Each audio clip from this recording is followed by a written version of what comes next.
সাবেক আইজিপি বেনজির আহমেদের সম্পদ, বিপুল সম্পদ তার ছিল, এবং তার মধ্যে আদালতের নির্দেশে প্রথম দিন আমরা জেনেছি যে বেশ কিছু সম্পদকে ক্রোক করা হয়েছে, ফ্রিজ করা হয়েছে। এবং সেদিনের পর অনেকেই ভেবেছিলেন, অনেকে বলেছিলেন যে ওনার সম্পদ কি মাত্র এতটুকু, আরও কি নেই? কারণ আমরা প্রথমে যে 31শে মার্চ কালের কণ্ঠে যে সম্পদের হিসাব দেখেছিলাম আমরা, তার তুলনায় জব্দ করার পরিমাণ কিন্তু অনেকটাই কম।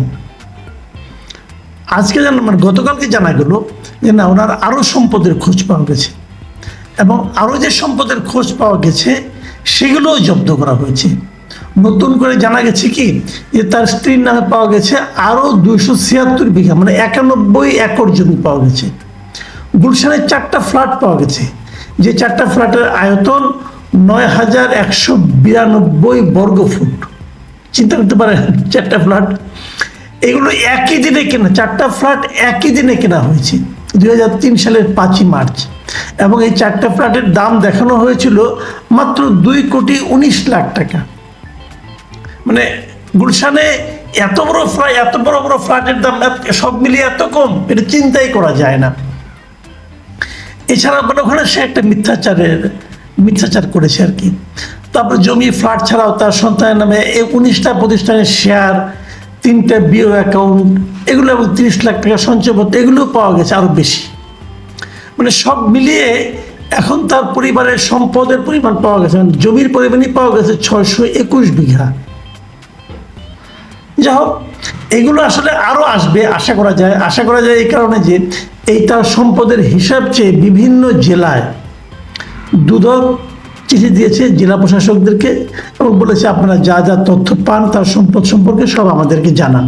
এবং ধারণা করা যায় খুব শিগগিরই আরও সম্পদ বের হয়ে আসবে।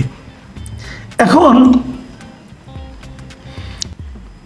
মানে বোঝাই যাচ্ছে যে বেনজির আহমেদ এখন ভালো একটা পাকে পড়ে গেছেন কিন্তু, এবং ওনার সম্পদ খুঁজে বের করার জন্য দুদক খুবই সিরিয়াস। দুদক নানাভাবে চেষ্টা করছে যে এই লোকের কি কি আছে। আর আমার ভাবতে মাঝে মাঝে একটু কেমন যেন লাগে যে এই লোকটা না রাতারাতি ফকির হয়ে গেল আর কি। এই লোকটা কি করবে?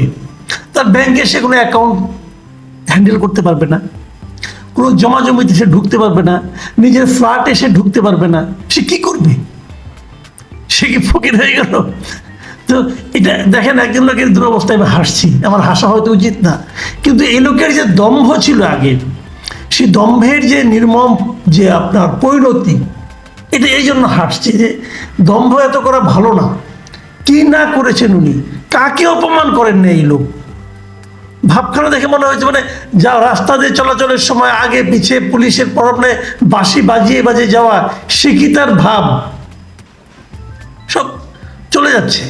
এবং তারও চেয়ে বড় কথা, বোঝাই যাচ্ছে দুদকের এই তৎপরতা দেখেই বোঝা যাচ্ছে এখানে সরকারের এক ধরনের প্রচ্ছন্ন সমর্থন, এখন সরাসরি সরকারের একটা সমর্থন আছে যে এগুলো খুঁজে বের করার জন্য। এটা আরো স্পষ্ট হলো কিভাবে? দুদিন আগে গতকাল কিন্তু রোববার দিন সচিবালয়ে অর্থমন্ত্রী নিজে স্বয়ং বলেছেন যে বেনজির আহমেদের বিরুদ্ধে, সাবেক পুলিশ প্রধান বেনজির আহমেদের বিরুদ্ধে আদালত যে ব্যবস্থা নিচ্ছেন তাদের সরকারের সমর্থন আছে। এই কথা কিন্তু উনি বলেছেন।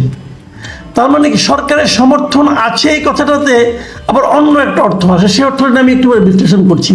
কারণ একই ধরনের কথা কিন্তু আমাদের যে আপনার সেতুমন্ত্রী ওবায়দুল কাদের সাহেব তিনিও বলেছেন। তিনি কি বলেছেন আপনারা আবার আরেকবার আপনাদেরকে মনে করে দিই। তিনি বলেছেন কয়েকদিন আগে যে অপরাধ করে কেউ পার পাবে না, বিচার বিভাগ স্বাধীন, দুদক স্বাধীন। সেখানে যদি অপরাধী হিসেবে সাব্যস্ত হয় কেউ, আমরা তাকে প্রোটেকশন দিতে যাব কেন? তিনি সাবেক আইজিপি হন আর সাবেক সেনাপ্রধান হন। সেনাপ্রধানের প্রসঙ্গে আমরা কালকে হয়তো আবার আরেকটা অনুষ্ঠান করতে পারি।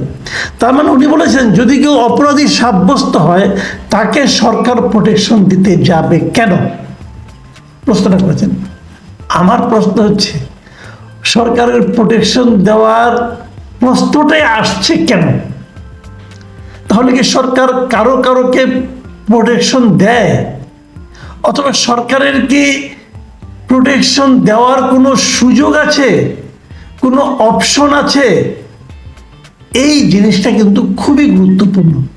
মাথায় রাখেন, সরকার কেন প্রোটেকশন দিবে, এই যে কথাটা বলছে, তাহলে এতদিনে আমরা এরকম বড় দুর্নীতিবাজ কয়জনকে পেলাম যাদের সরকার প্রোটেকশন দেবে না বলে ঘোষণা দিয়েছে? বেনজির আহমেদকে পেলাম। আর কাকে পেয়েছেন আপনি? আর কাউকে পাননি। আজিজের ব্যাপারে কিন্তু সরকার কোনো পদক্ষেপ এখন পর্যন্ত গ্রহণ করেনি। আজিজের ব্যাপারে যে প্রসঙ্গটা এসেছে সেটা পদক্ষেপ নিয়েছে যুক্তরাষ্ট্র, সরকার কোনো পদক্ষেপ নেয়নি, তদন্তও করেনি তার অপরাধের। ঠিক আছে, আমি বেনজিরটা ধরি। বেনজিরেরটাই তারা প্রথম বললো আমরা কোনো প্রোটেকশন দেব না। আচ্ছা, বেনজির ছাড়া কি আর কেউ কোনো দুর্নীতি করে না এই দেশে? এই প্রশ্নটা একবার করেন তো। বেনজির কি এই দেশের একমাত্র দুর্নীতিবাজ সরকারি কর্মকর্তা? আর কেউ ছিল না? জীবনযাপন দেখেন, এটা জন্য বেশি কিছু করার দরকার নাই। সাবেক শীর্ষস্থানীয় সরকারি কর্মকর্তা, সচিব অথবা সাবেক আইজিপি অথবা সাবেক অন্য কোনো কর্মকর্তা, দেখুন তারা কোথায় থাকেন, তাদের কি ইনকাম, তাদের জীবনযাপনের সঙ্গে এই ইনকাম সামঞ্জস্যপূর্ণ কিনা। অনেকে আমি জানি যারা নাকি বেনামে বাড়ি করেছেন, অন্যের নামে বাড়ি করেছেন, সেই বাড়িতে ভাড়াটে হিসেবে থাকেন। 3000 4000 স্কোয়ার ফিটের বাসা ভাড়া গুলশান এলাকায় কত? এরকম অবসরপ্রাপ্ত সরকারি কর্মচারী কি নাই এই দেশে? খুঁজে দেখুন। তারা কি, তাদের বিরুদ্ধে কোনো মামলা হচ্ছে? তারা কি যেন সরকারের প্রোটেকশন পাচ্ছেন? একমাত্র বেনজিরই দুর্নীতিবাজ, আর কেউ নাই? এই প্রশ্নটা কেন উঠছে? এতদিন কেন ওঠেনি? অথবা বেনজিরের ব্যাপারে কালের কণ্ঠে একটা রিপোর্ট হওয়ার পর কেন বিষয়টা আলোচনায় আসলো? তাহলে সরকারের যে গোয়েন্দা সংস্থাগুলো তারা কি করেন? নাকি কালের কণ্ঠ ওই সরকারি গোয়েন্দা সংস্থাগুলোর কাছ থেকে তথ্যগুলো পেয়েছেন? এত খুঁটিনাটি দলিলের নাম্বার টাম্বার কোথায় পেলেন? আমার ধারণা সরকারের এগুলো সংস্থা ওদেরকে এটা সাপ্লাই দিয়েছে, অথবা তারা সেখান থেকে ম্যানেজ করেছে। যদি করে থাকে তাহলে আমি এটাও মনে করি সরকারের এই গোয়েন্দা সংস্থার কাছে আরো অনেকের ব্যাপারে ডিটেইল তথ্য আছে, তো সেগুলির ব্যাপারে কেন ব্যবস্থা নেওয়া হচ্ছে না? এতদিন তো কেউ ব্যবস্থা নেয়নি, তাহলে এতদিন কি তার মাথার উপর হাত ছিল? ওই প্রোটেকশনটা ছিল, হঠাৎ করে প্রোটেকশনটা উঠে গেল কেন? আমি কিছু প্রশ্ন করছি, জাস্ট আমি উত্তর জানি না, আপনারাও খুঁজুন, হয়তো আপনাদের কাছে উত্তর আছে, বলতে পারছেন না। প্রশ্নটা হলো, হঠাৎ করে প্রোটেকশনের হাতটা উঠে গেল কেন? কারণ আমি মনে করি একদিন প্রোটেকশন দিয়েছেন এই কারণে উনি অবসর নিয়েছেন আরো 2-3 বছর আগে, তখন তো এগুলো হয়নি। এখন কেন হচ্ছে? তার মানে এখন প্রোটেকশনটা উঠে গেছে। আমার প্রশ্ন এটাই যে তাহলে আর কার কার উপরে এই প্রোটেকশনের হাতটা আছে? অথবা বেনজির সাহেবের উপরে এতদিন কেন ছিল? অথবা কেন উঠে গেল? এই প্রশ্নগুলো কিন্তু আসবে। দেখুন, শাস্তি দেওয়ার ক্ষেত্রে, দুর্নীতি দমনের ক্ষেত্রে পিক অ্যান্ড চুজ এটা বলা হয়ে থাকে। মানে আমি একজনকে খুব হিসাব নিকাশ করে একজনকে ধরলাম, এটা কোনো সমাধান আনে না। দুর্নীতি দমন তখনই সফল হয়, দুর্নীতি দমনের বিষয়টা সাধারণ মানুষের মনে তখনই আস্থার জন্ম দেয় যখন সেটা সবার জন্য প্রযোজ্য হয়, নিয়ম অনুযায়ী চলে, পছন্দ অনুযায়ী চলে না। পুলিশের সাবেক আইজিপি বেনজির আহমেদের সম্পদ, যে সমস্ত স্থাবর সম্পদ ক্রোক করা হয়েছে এবং অস্থাবর সম্পদগুলিকে জব্দ করা হয়েছে, ব্যাংক অ্যাকাউন্ট ফ্রিজ করা হয়েছে। প্রশ্ন হলো, এগুলো এই যে ফ্রিজ করা হলো, ক্রোক করা হলো, এখন কি হবে? এখন কি তার যে সেই বিশাল বিলাসবহুল রিসোর্ট, ওখানে কি বেনজির আহমেদ যেতে পারবেন? অথবা ওই রিসোর্টে যখন যদি কেউ যান, সে টাকা পয়সা কি বেনজির আহমেদের হাতে পৌঁছবে? অথবা ওই রিসোর্টটাকে বন্ধ করে দেওয়া হবে? ওই রিসোর্টের মালিক এখন তাহলে কে হবে? কে চালাবে এটা? এই প্রশ্নগুলো কিন্তু অনেকের মনে আছে। এবং আরও কিছু প্রশ্ন আছে, আরও কিছু প্রশ্ন কি আছে, যে আসলে যে এই যে তার বিরুদ্ধে আদেশটা হলো, এই আদেশটা হওয়া থেকে উনি আসলে ক্ষতিগ্রস্ত হবেন, নাকি এটা একটা আইওয়াশ হচ্ছে? এই কথাগুলো আমি কাউকে কাউকে বলতে শুনেছি। আমি আগে প্রথমে ওই আইনগত দিকগুলো বলি একটু, যে কি হবে এখন। প্রথম কথা হলো, এই আদালতের আদেশের পর তার কোনো সম্পদ, মানে কোনো প্রপার্টি, স্থাবর প্রপার্টি যেগুলো আছে, মনে করেন জমি, ফ্ল্যাট, এগুলোর উপর বেনজির আহমেদের আর কোনো দখল থাকবে না। এই সবগুলোই জব্দ করা হয়েছে। উনি যে ফ্ল্যাটে থাকেন, সেই ফ্ল্যাটে উনি আর থাকতে পারবেন না, ওনার সেই বাড়িতে উনি আর যেতে পারবেন না, ওই রিসোর্টে উনি আর যেতে পারবেন না। ওনাদের যত সম্পত্তি আছে ওনার নামে, ওনার স্ত্রীর নামে, ওনার 2 কন্যার নামে, এগুলোতে ওনার আর কোনো অধিকার থাকবে না। এগুলো দুদকের নিয়ন্ত্রণে চলে যাবে। এবং দুদক খুব শিগগিরই একটা কমিটি করে এখানে একটা রিসিভার নিয়োগ করবেন, এবং এগুলির সমস্ত তদারকি আগামী যে কদিন হবে, যে কদিন এই মামলা নিষ্পত্তি না হবে, সেই তদারকিও দুদক করবে। দুদকের একটা নিয়ম আছে, তারা একটা কমিটি করবে, করে তার মাধ্যমে করবে। যেমন ধরেন যেটা ফরিদপুর জেলায় আছে, ওটা ফরিদপুরের জেলা প্রশাসকের নিয়ন্ত্রণে থাকবে, দুদক তাদেরকে দায়িত্ব দেবে করার জন্য। যেগুলো ব্যাংক ছিল সবগুলো ব্যাংকে, ওনার যত অ্যাকাউন্ট ছিল সবগুলো অ্যাকাউন্ট ওই ব্যাংকের যে ম্যানেজার তার দখলে থাকবে, তার নিয়ন্ত্রণে থাকবে। উনি খরচ করতে পারবেন না, বাট ওখানে উনি দেখভাল করবেন। অ্যাকাউন্টে যদি কোনো সুদ হয়, ইন্টারেস্ট হয়, ইন্টারেস্ট আসতে থাকবে। যে সঞ্চয়পত্র ছিল ওনার, সেগুলিও উনি আর ব্যবহার করতে পারবেন না। বাংলাদেশ ব্যাংকে যে সঞ্চয়পত্র ছিল সেগুলো ফ্রিজ হয়ে থাকবে।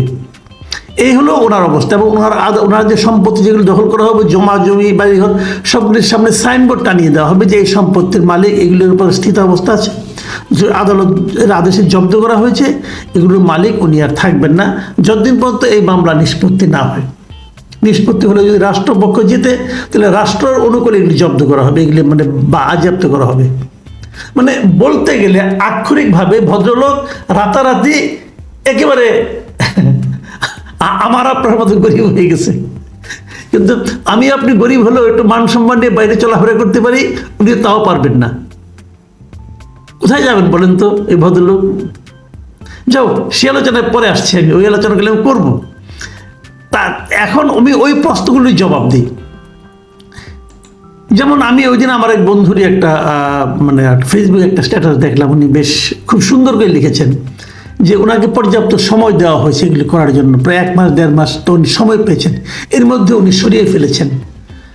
আবার কেউ কেউ বলছেন এটা আইওয়াশ মানে এই অর্থে যে এই সমস্ত মামলা মোকদ্দমা হবে, তারপরে সেই মামলা মোকদ্দমা তাকে নির্দোষ প্রমাণ করা হবে, তখন সে আইনগতভাবে এই সম্পদের মালিক হয়ে যাবেন। এইগুলো কিন্তু আমি কোনোটাই মনে করি না যে অস্বাভাবিক কিছু হতে পারে।